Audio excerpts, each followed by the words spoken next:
안녕하세요. 경기전 분석소입니다. 오늘 경기의 핵심 흐름과 무료 공유 내용 댓글에 남겨둔 링크에서 확인하실 수 있습니다. 경기 전 꼭 봐야 할 전력, 데이터, 전술 포인트 지금부터 바로 분석해보겠습니다. 이번 경기는 안양이 오른쪽 측면에서 짧은 패스로 광주의 수비를 끌어낸 뒤 반대편 마테우스에게 넓은 공간을 제공하는 공격이 얼마나 자주 완성되느냐가 핵심이다. 최현우와 김재현은 같은 방향으로만 움직이지 않고 한 명이 바깥쪽을 넓히면 다른 한 명이 하프 스페이스로 들어가며 광주의 측면 수비 기준을 흔들 수 있다. 두 선수가 좁은 간격에서 원투 패스를 주고받으면 광주의 측면 수비수는 전진해서 공을 끊을지 뒤로 물러서 침투를 막을지 판단해야 한다. 앞으로 나오면 배우 공간이 열리고 물러서면 안양이 페널티 박스 옆까지 편하게 전진할 수 있다. 이 과정에서 엘라쿠노가 중앙 수비수를 문전으로 끌고 가면 최현우와 중앙 미드필더가 컷백을 받아 슈팅할 공간도 넓어진다. 광주가 오른쪽 측면을 막기 위해 중앙 미드필더와 반대편 수비수까지 이동시키면 안양은 곧바로 왼쪽으로 방향을 바꿀 수 있다. 마테우스가 넓은 공간에서 공을 받는 순간 광주는 도움 수비를 붙일 것인지 풀백에게 1대1 대응을 맡길 것인지 선택해야 한다. 풀백이 혼자 대응하면 마테우스의 왼발 돌파와 안쪽 침투를 동시에 막기 어렵고 중앙 수비수가 지원하면 엘라쿠노의 문전 공간이 열린다. 그래서 안양의 측면 공격은 단순히 크로스를 많이 공급하는 방식이 아니라 광주의 수비 숫자를 한쪽으로 끌어모은 뒤 비어있는 반대편을 공략하는 구조로 이어질 수 있다. 광주도 주세종의 전환 패스와 세트피스, 정지훈의 측면 전진을 앞세워 안양의 풀백 뒷공간을 노릴 수 있다. 특히 안양이 공격에 많은 숫자를 투입한 상황에서 주세종이 첫 패스를 정확하게 연결하면 아이데이를 향한 빠른 공격으로 맞설 여지가 있다. 하지만 광주는 공격보다 측면에서 수비 위치를 반복적으로 바꿔야 하는 시간이 더 길어질 가능성이 높다. 안양이 오른쪽에서 원투 패스와 하프 스페이스 침투를 반복하면 광주의 수비 대형은 자연스럽게 한쪽으로 좁아질 수밖에 없다. 그 순간 반대편 마테우스에게 전환 패스가 정확하게 연결되면 광주는 정돈되지 않은 상태에서 1대1 돌파를 허용하게 된다. 전반에는 광주가 수비형 미드필더를 낮게 배치해 페널티 박스 앞을 보호하며 버틸 수 있다. 그러나 측면에서 안쪽과 바깥쪽을 번갈아 막는 움직임이 누적되면 후반에는 수비 간격과 커버 속도가 떨어질 가능성이 높다. 안양은 이 시점에서 측면 교체 카드를 활용해 다시 돌파 속도를 높이고 엘라쿠노를 향한 낮은 크로스와 반대편 침투를 반복할 수 있다. 결국 안양이 최현우와 김재현의 오른쪽 조합으로 광주의 수비를 끌어당기고 마테우스의 왼발 돌파를 활용해 반대편에서 결정적인 득점 장면을 만들어낼 전망이다. 광주가 주세종의 킥 능력으로 반격할 가능성은 존재하지만 측면 수비 상성과 공격 선택지의 다양성에서는 안양 쪽 기대값이 더 높다. 이번 경기는 부천의 3백이 서울의 공격적인 4-4이 측면 조합을 얼마나 안정적으로 통제하느냐가 핵심이다. 부천은 양쪽 윙백을 활용해 서울 풀백의 전진을 억제하고 공을 빼앗은 직후 갈레고의 속도로 뒤쪽 공간을 노릴 가능성이 높다. 가브리엘이 전방에서 공을 지켜내고 갈레고가 측면에서 빠르게 전진하면 서울도 순간적으로 수비 간격이 흔들릴 수 있다. 하지만 부천의 공격 전환이 첫 번째 패스에서 막히면 윙백이 높은 위치까지 올라간 뒤쪽 공간이 그대로 노출될 위험이 있다. 서울은 바베츠를 중심으로 중원에서 부천의 전진 패스를 빠르게 차단하고 공을 확보한 뒤 중앙과 측면을 번갈아 사용하며 공격 방향을 바꿀 수 있다. 부천이 중앙을 지키기 위해 미드필더 간격을 좁히면 최준과 안데르손이 측면에서 여유롭게 공을 받을 수 있다. 안데르손이 바깥쪽에서 공을 잡고 최준이 겹쳐 올라가면 부천의 윙백은 두 선수 가운데 누구를 먼저 막아야 할지 판단해야 한다. 최준의 오버래핑을 따라가면 안데르손이 하프 스페이스로 들어갈 수 있고 안데르손에게 붙으면 최준이 페널티 박스 측면까지 전진할 수 있다. 부천의 측면 스토퍼가 이를 막기 위해 앞으로 나오면 3백의 간격이 넓어지고 후이지가 중앙 센터백 옆 공간으로 움직일 수 있다. 서울은 높은 크로스만 반복하기보다 페널티 박스 측면에서 낮은 패스와 컷백을 연결하며 부천의 수비 시선을 뒤쪽으로 돌려놓을 가능성이 높다. 후이지가 앞쪽으로 움직여 센터백을 끌어내면 정승원과 반대편 공격수가 뒤에서 들어오며 결정적인 슈팅 기회를 만들 수 있다. 부천은 김종우의 패스 배급과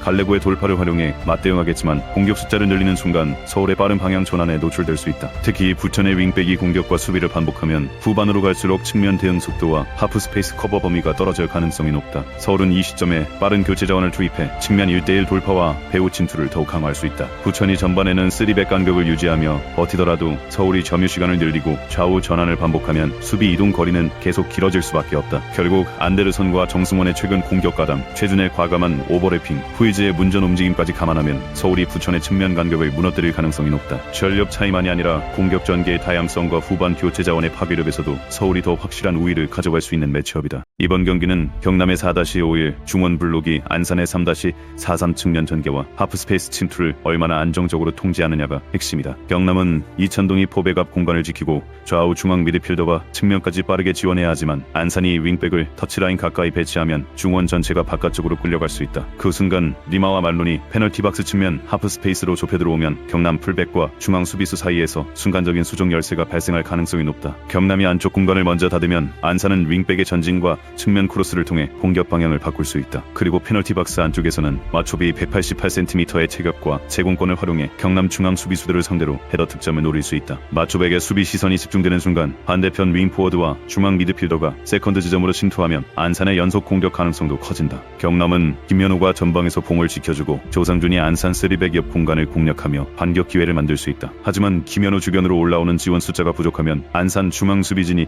첫 번째 경합 이후 흘러나온 공까지 비교적 수월하게 처리할 수 있다. 반면 안산은 수원 삼성전 승리를 통해 경기 내용이 뜻대로 풀리지 않는 상황에서도 승부처 집중력을 유지할 수 있다는 자신감을 얻었다. 경남이 선제 실점을 만회하기 위해 수비 블록을 끌어올릴 경우 안산은 리마의 돌파와 말론의 침투를 활용해 포백 뒷공간을 직접 공략할 수 있다. 후반으로 갈수록 경남은 공격 숫자를 늘릴 가능성이 높고 이때 맞춤의 전방 버티기와 안산의 빠른 공수 전환이 더욱 위력을 발휘할 수 있다. 결국 하프스페이스 연계, 측면 전개, 제공권 마무리까지 공격 선택지가 더 다양한 안산이 결정적인 장면을 만들어낼 가능성이 높다. 이번 경기는 수원 삼성이 많은 시간공을 소유하더라도 실제로 위협적인 슈팅 장면까지 연결할 수 있느냐가 핵심이다. 수원 삼성은 헤이스와 강현묵이 위치를 바꾸며 파주의 포백을 끌어내려 하겠지만 두 선수의 동선이 겹치면 문잔 안쪽을 점유할 공격수가 사라질 수 있다. 파주는 중앙 수비수들이 무리하게 따라 나가지 않고 포백 간격을 유지하면서 수원 삼성에게 페널티 지역 바깥쪽 공간만 내줄 가능성이 높다. 강성진이 측면에서 안쪽으로 파고들더라도 파주의 측면 수비수와 중앙 미드필더가 협력해서 진입각도를 좁히면 공격은 다시 바깥쪽으로 밀릴 수 있다. 정호연이 중원에서 방향을 바꾸고 전진 패스를 시도하더라도 수원 삼성이 많은 숫자를 앞으로 보내는 순간 역습 대비 부담은 커진다. 반면 파주는 수원의 공격을 포백 앞에서 차단한 뒤 최범경을 거쳐 빠르게 전진하는 공격 경로가 분명하다. 최범경이 수원 삼성의 미드필더들이 복귀하기 전에 전방으로 패스를 넣어주면 아리아스는 측면 뒷공간으로 침투하고 보르와 바스토는 중앙 수비수 사이에서 마무리 위치를 잡을 수 있다. 수원 삼성의 최종 수비진은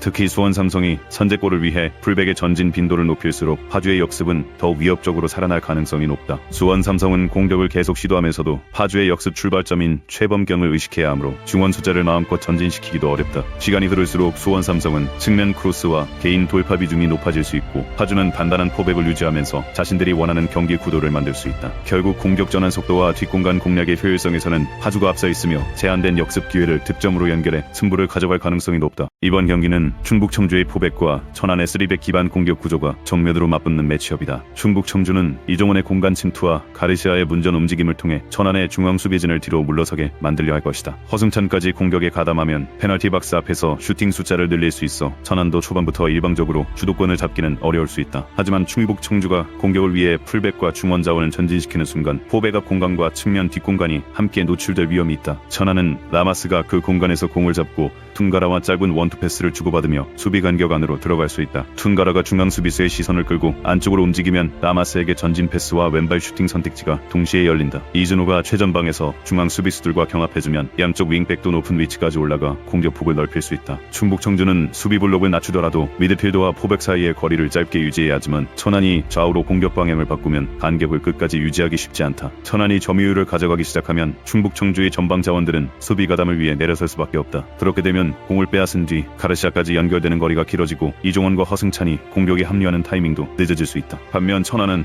라마스의 왼발 전진 패스와 툰가라의 하프스페이스 침투를 통해 페널티 박스 근처까지 안정적으로 접근할 수 있다. 충북 청주가 위험지역에서 툰가라의 움직임을 끊으려다 반칙을 범하면 라마스의 직접 프리킥까지 위협적인 득점 경로로 작용한다. 결국 짧은 연계, 점유율 운영, 배후 공간 침투, 세트피스 완성도까지 천안의 공격 선택지가 더욱 다양하다. 천안이 경기 주도권을 확보하고 충북 청주의 포백을 좌우로 흔들며 승점 3점을 가져갈 가능성이 높은 경기다. 이번 경기는 양팀이 동일한 3백을 가동하더라도 중앙 미드필더의 전진 범위와 하프스페이스 활용 능력에 차이가 발생할 가능성이 높다. 용인은 석현준을 향한 직접적인 전진 패스와 가브리엘의 측면 돌파를 통해 공격을 빠르게 마무리하려 할 것이다. 석현준이 센터백과의 경합을 이겨내고 주변 동료에게 공을 연결하면 용인도 문전 근처에서 위협적인 장면을 만들 수 있다. 하지만 화성이 낙하지점 주변의 숫자를 확보하고 세컨드볼 경합에서 우위를 잡으면 용인의 공격은 길게 이어지기 어렵다. 반면 화성은 페트로프가 중앙에서 센터백을 묶고 플라나가 측면과 하프 스페이스를 오가며 수비 간격을 흔들 수 있다. 여기에 전성진이 중원에서 페널티 박스 앞까지 전진하면 용인은 3명의 움직임을 동시에 통제해야 한다. 최영준이 전성진을 따라붙으면 중앙 다른 공간이 열리고 측면 센터백이 플라나에게 끌려 나오면 페트로프의 문전 움직임이 살아날 수 있다. 용인이 수비 간격을 좁혀 대응하더라도 화성이 짧은 패스와 방향 전환을 섞으면 페널티 박스 주변에서 수비 시선이 분산될 가능성이 높다. 특히 전성진이 후방에서 출발해 늦게 공격에 가담하는 움직임은 용인의 미드필더와 센터백 사이에서 계속 부담으로 작용할 전망이다. 전반에는 용인이 수비 숫자를 충분히 확보하며 균형을 유지할 수 있지만 화성의 반복적인 전진 가담과 세컨드볼 경합으로 체력 체력 소모가 빠르게 누적될 수 있다. 후반에는 차두리 감독이 측면 교체 카드를 활용해 공격 속도를 높이고 용인의 윙백 뒤 공간을 집중적으로 공략할 가능성이 크다. 용인의 측면 대응이 늦어지면 화성은 낮은 크로스와 컷백, 반대편 침투까지 다양한 방식으로 슈팅 기회를 만들 수 있다. 결국 중원 전진 가담과 하프스페이스 공략, 후반 교체 카드의 활용도에서 앞서는 화성이 승부의 흐름을 가져갈 가능성이 높다. 오늘 경기 분석은 여기까지입니다. 더 자세한 경기 흐름과 무료 공유 내용은 댓글에 남겨둔 링크에서 확인하실 수 있습니다. 경기 전 핵심 정보는 경기 전 분석수에서 함께하세요. 구독, 좋아요, 알림 설정 부탁드립니다.